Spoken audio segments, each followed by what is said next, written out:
चलिए एक ऐसी दुनिया की बात करते हैं जो हमारे समाज के ठीक नीचे हमारी नजरों से एकदम ओझल चल रही है। एक ऐसा साम्राज्य जिसका कोई राजा नहीं, कोई किला नहीं, लेकिन उसकी ताकत, उसकी मौजूदगी हर जगह महसूस होती है। आज हम इसी अदृश्य साम्राज्य की परतें खोलने जा रहे हैं। और इस कहानी की शुरुआत होती है इन दो नामों से। एक तरफ कराची का एक मामूली लोकल गैंगस्टर और दूसरी तरफ दुनिया का सबसे खुख्यात, सबसे ताकतवर अंडरवर्ल्ड डॉन। इन दोनों के बीच एक ऐसी टक्कर हुई जिसने एक बहुत बड़े और खतरनाक सिस्टम की सच्चाई दुनिया के सामने लाकर रख दी। तो चलिए इस कहानी में थोड़ा और गहराई से उतरते हैं। ये सिर्फ एक गैंग वॉर की कहानी नहीं है, नहीं, ये एक लोकल डॉन की उस हिम्मत की कहानी है जिसने सीधे सीधे अंडरवर्ल्ड के बेताज बादशाह को चुनौती दे डाली थी। अब देखिए, ये लड़ाई किसी भी तरह से बराबरी की तो थी ही नहीं। एक तरफ था दाऊद, जिसके पास बेहिसाब पैसा था, पूरी दुनिया में फैला हुआ नेटवर्क था, और दूसरी तरफ था रहमान डकैत, जिसके पास था तो सिर्फ अपने इलाके का दबदबा और लोगों में उसका खौफ। तो सवाल ये उठता है कि उसने इतना बड़ा, इतना जानलेवा जोखिम आखिर लिया ही क्यों? वजह जानकर हैरानी होगी। वजह थी जमीन।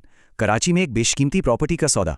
सोचिए, बस इतनी सी बात के लिए रहमान डकैत ने एक ऐसा कदम उठा लिया जिसकी कोई कल्पना भी नहीं कर सकता था। उसने दाऊद के भाई नूरा को सिर्फ अगवा नहीं किया, बल्कि उसे बेरहमी से तड़पाया। और तो और उसकी चीखें फोन पर दाऊद को लाइव सुनाई गईं, और फिर उसे गोलियों से भूनकर उसकी लाश सड़क पर फेंक दी। ये एक सीधा और बेहद क्रूर मैसेज था, सीधी चुनौती। और फिर जो जवाब मिला वो देखने लायक था।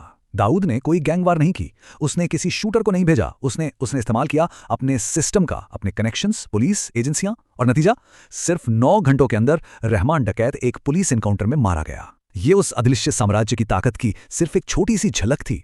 तो आखिर ये सिस्टम है क्या? ये अदृश्य साम्राज्य आखिर चलता कैसे है? इसका ईंधन, इसकी एनर्जी आती है ब्लैक इकोनॉमी से। मतलब एक ऐसी समानांतर अर्थव्यवस्था जो हमारी असली अर्थव्यवस्था के ठीक नीचे अंधेरे में काम करती है।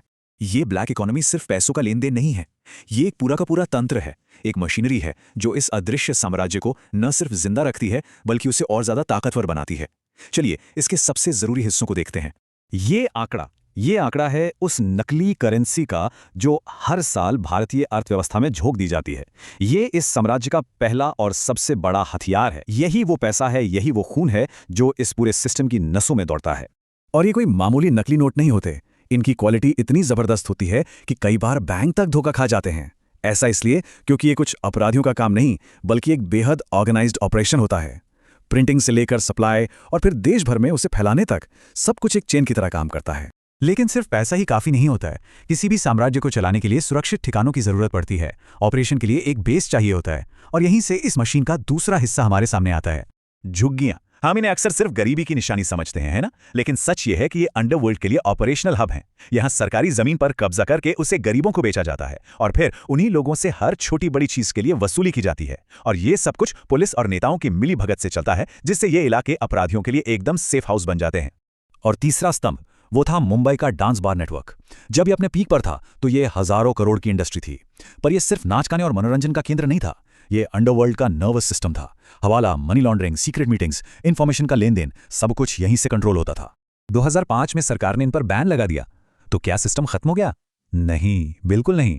सिस्टम बस सतह से हटकर और भी ज्यादा गहराई में अंडरग्राउंड चला गया। ये साफ बताता है कि सिर्फ एक हिस्से पर हमला करने से ये पूरी मशीन बंद नहीं होती।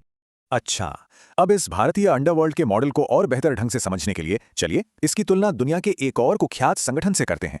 हम बात कर रहे हैं जापान के याकुजा की। अब जरा दोनों में फर्क देखिए। भारत का अंडरवर्ल्ड पर्दे के पीछे से काम करता है, छिपकर, जबकि याकुजा ने खुद को होटल और एविएशन जैसे बड़े बड़े लीगल कॉर्पोरेट बिजनेस में बदल लिया है। वो सबके सामने हैं, लेकिन उनके नियम वो बेहद क्रूर हैं। गलती करने की सजा अपनी उंगली काटना, और धोखा देने की सजा खुद अपनी जान लेना। तो इन सब बातों को जानने के बाद हम वापस अपने सबसे बड़े सवाल पर आते हैं। पुलिस की इतनी कार्रवाइयों, इतने बैन और तमाम कोशिशों के बावजूद ये अदृश्य साम्राज्य आखिर खत्म क्यों नहीं होता? आज जब हम साइबर क्राइम और डिजिटल वॉरफेयर की बात करते हैं, तो ये पुराना जमीनी अंडरवर्ल्ड आज भी इतना ताकतवर कैसे बना हुआ है? इसका जवाब इसके स्ट्रक्चर में ही छुपा है। तो सबसे अहम बात यह है कि ये सब अलग अलग अपराध नहीं हैं, ये एक ही मशीन के आपस में जुड़े हुए हिस्से हैं। नकली करेंसी सिस्टम को पैसा देती है, स्लम माफिया उसे ठिकाना और काम करने के लिए लोग देता है, और अंडरग्राउंड नेटवर्क इस पैसे को साफ करने और कम्युनिकेशन में मदद करता है। एक हिस्सा दूसरे को मजबूत करता है, और इस तरह ये एक सेल्फ सस्टेनिंग मशीन बन जाती है। और यही चीज हमें हमारे अंतिम सवाल पर लाती है। अगर लड़ाई किसी एक डॉन या एक सरगना से नहीं बल्कि एक पूरे के पूरे सिस्टम से है जो समाज की जड़ों तक फैला हुआ है, तो फिर उससे खत्म करने की शुरुआत आखिर की कहाँ से जाए? ये एक ऐसा सवाल है जिसका जवाब शायद उतना सीधा नहीं है जितना हमें लगता है।